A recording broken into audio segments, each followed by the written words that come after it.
Oke, bismillahirrahmanirrahim. Assalamualaikum warahmatullahi wabarakatuh, teman-teman. Kembali lagi di podcast One Pill ya, teman-teman. Di video kali ini, saya akan bercerita mengapa kurang lebih selama setengah bulan saya tidak melanjutkan video YouTube ya, teman-teman. Itu karena ada akreditasi ya, teman-teman. Di sini mungkin kita akan menceritakan sedikit. Oke, tema kali ini berarti kita akan berbagi pengalaman tentang akreditasi kampus kami ya, bagaimana mungkin suka duka pengalamannya atau bagaimana. Di sini saya tidak sendiri. Saya bersama teman saya yang juga ikut dengan akreditasi ya. Di sini biasanya saya podcast menggunakan media telepon. Sekarang kita hanya menggunakan rekam suara ya, teman-teman, karena di sini kita berhadapan langsung, posisi kita dekat ya, teman-teman. Oke, daripada menunggu lama, kita akan langsung menanyakan ke sapu teman. Monggo. Oke, teman-teman semuanya, perkenalkan dulu ya. Nama saya Sandria Mulesdataru, biasa dipanggil Sandria. Saya kuliah di salah satu kampus di wilayah Solo Raya. Oke, kemarin itu tanggal 9 sampai tanggal 11 November kemarin itu di kampus kita tuh lagi ada akreditasi. Nah ya baru pengalaman pertama sih ikut akreditasi kampus dengan dosen-dosen juga. Sandria, oke, terima kasih. Kalau saya boleh tahu, ini kan tentang akreditasi ya. Tadi kau juga bilang kalau ini baru pertama kali. Jujur, saya juga baru pertama kali ikuti akreditasi ini. Apa yang pertama kali kau rasakan, mungkin kau ekspektasi itu bagaimana sih tentang akreditasi ini? Ya, yang pertama yang tak rasain tuh, wah ini pasti berat nih, pasti susah nih. Apalagi kan lagi di masa pandemi seperti ini ya, kan kita nggak bisa langsung berhadapan dengan asesor, tentunya kita pakai media Zoom ya, tentunya. Oh, berarti susah begitu ya.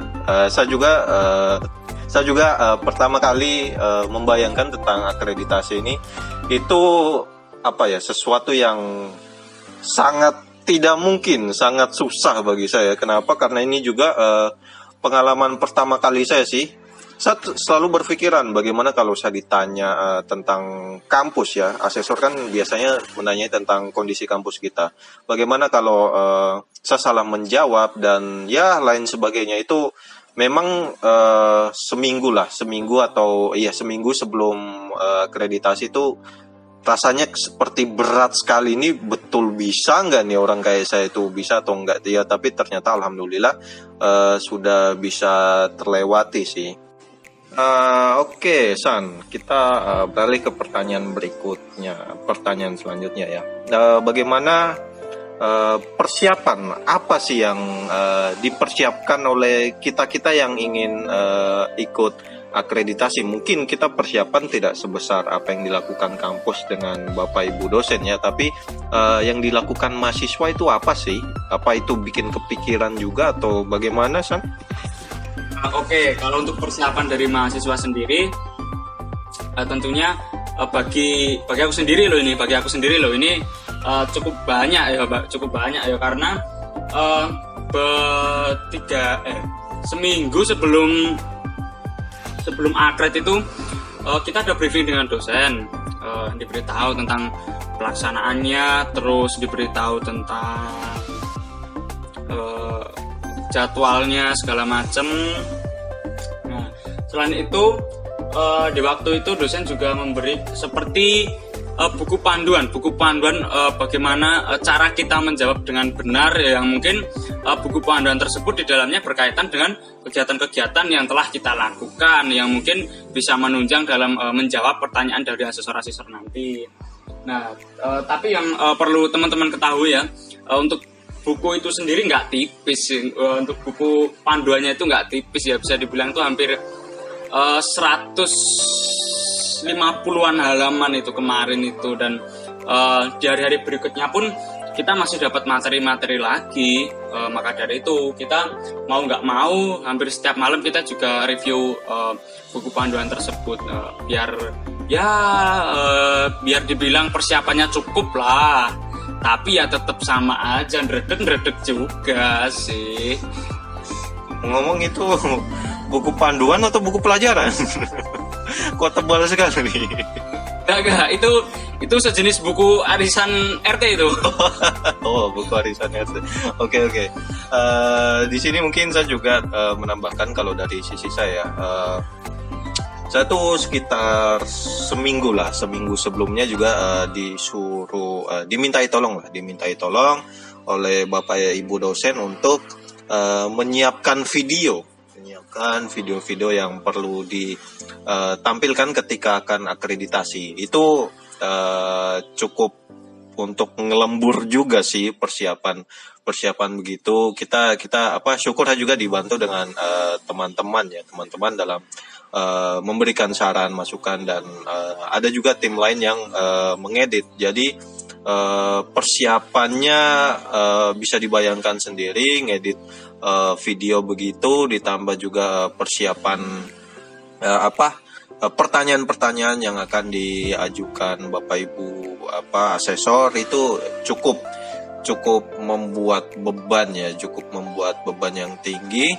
Tapi saya sih sebelum hari pelaksanaannya itu memang mungkin ini juga sebagai tambahan ya, mungkin kita harus meminta doa restu ke keluarga ya. Kalau saya ke pace-mace dan kakak-kakak juga ya di situ. Itu harus lah. Di situ harus karena sebagai kelancaran restu dari keluarga kita gitu ya. Itu kalau dari satu ekspektasi memang sangat susah sekali sih. Baru yang kok rasakan maksudnya setelah melewati wawancara dari asesor itu apa, San? Maksudnya memang sesulit itukah atau ada pengalaman lain mungkin? Pengalaman tentunya ya pertama kali ya. Terus soal asesor itu ternyata setelah kita melakukan wawancara itu nggak sesulit dan nggak seserem yang kita bayangin sebelumnya. Kan sebelumnya itu kita mikir, wah asesornya tuh pasti gini sulit, wawancaranya sulit, memberi pertanyaan yang sulit yang mungkin dosen aja nggak bisa jawab, apalagi mahasiswa seperti itu. Ternyata pas di hari H kemarin itu nggak seperti yang kita bayangkan sih. Ya lumayan menegangkan, tapi di lain sisi ya seru juga sih, menantang adrenalin juga sih. Intinya menghadapi asesor dengan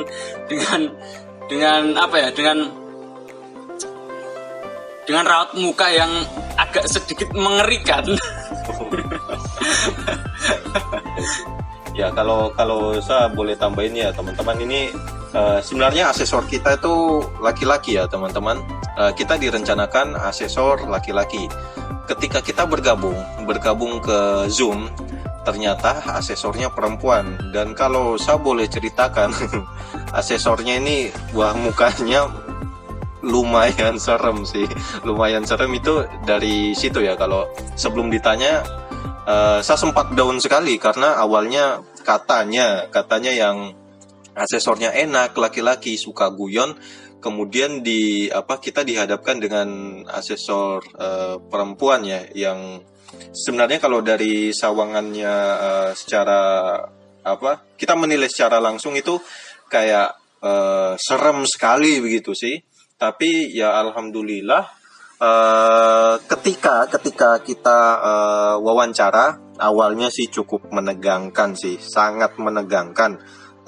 Tapi seiring berjalannya waktu itu sudah mulai terbiasa sih, dalam arti jika ditanya ya ternyata tidak seburuk itu. Tapi mungkin ketika kita ditanyai asesor itu juga ada pertanyaan-pertanyaan yang membuat kita berpikir sekali begitu, dalam arti wah kalau kita salah menjawab ini bagaimana. Di sisi lain juga sinyal kita yang agak ngelemot ya. Jadi di situ kita sempat berpikiran wah ini akan jadi masalah nih. Oke teman-teman. Kemudian bagaimana pengalaman dari Sandria langsung ketika diwawancara sama ibu asesor, San? Oke. Untuk pas diwawancara itu hawanya itu yang pertama dirasain pasti tegang banget sih, pasti tegang lah. Kan asesor itu pasti memberi pertanyaan dan menginginkan jawaban itu pasti jawaban yang harusnya rasional, dan mungkin jawaban tersebut harus bisa cocok dengan dosen sebelumnya, maksudnya dosen yang sudah menjawab di kemarin hari kan gitu. Lalu pas saat menjawab itu jujur ya, itu agak sedikit takutnya itu ya karena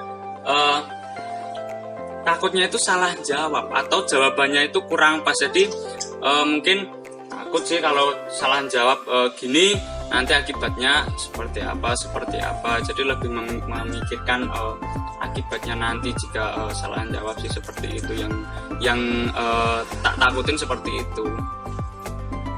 Oke, terima kasih. Tapi di sini juga kita mungkin kasih poin ya. Kalau tadi kita bilang kita selalu merasakan tegang ketika sebelum diwawancara, dan di wawancara pun masih tegang juga kita. Tapi saya pribadi suasananya kemudian agak berubah ketika ibu asesor ternyata bisa guyon juga. Bagaimana San? Iya toh? Dia sempat guyon juga. Ya, kemarin itu kalau nggak salah itu sempet tanya apa ya? Beasiswa. Oh iya, kemarin itu sempet tanya beasiswa. Nah ternyata dari aku sendiri dan teman-teman yang ikut wawancara itu nggak ada yang dapat beasiswa gitu. Terus Leo bilang berarti kalian nggak pinter ya, seperti itu makanya. Terus beliau tuh bisa ketawa gitu loh. Itu yang membuat sedikit lebih ayem, sedikit lebih enak sih menurutku. Suasananya lebih enak sih menurutku, lebih cair. Oke. Terus ya itu maksudnya poin ya, mungkin yang ingin kita sampaikan yang ingin saya dan Sandria sampaikan ke teman-teman itu wajar sih kalau namanya akreditasi ya, kita itu memikul beban, memikul kampus, nama baik kampus, dosen, prodi, ya begitulah. Itu suatu kewajaran sih menurut saya kalau kita pikiran terus, kita tegang terus, kita takut terus, mungkin itu suatu kewajaran ya. Jadi teman-teman tidak usah takut. Mungkin teman-teman mungkin sedikit lagi akan ada acara akreditasi dan teman-teman mungkin disuruh bantu ya dalam wawancara atau persiapan. Menurut saya cemas boleh lah, tapi jangan terlalu berlebihan lah. Percayalah kalau sesuatu itu akan terlewati nantinya. Mungkin San, kok ada tambahan mungkin? Tambahan dikit lagi ya. Terus kalau untuk memandang orang itu jangan langsung menilai kalau semisal itu wah ini dengan wajah seperti ini mungkin galak ini. Nah tapi ternyata malah sebaliknya seperti itu. Jadi kita tuh harus tahu, kita harus melakukan interaksi dengan orang tersebut dahulu supaya kita bisa menilai lebih dalam. Seperti yang dibilang tadi ya, memang mungkin di mukanya ibu asesor mungkin agak serem ya, tapi ternyata tidak terlalu serem seperti yang kita bayangkan.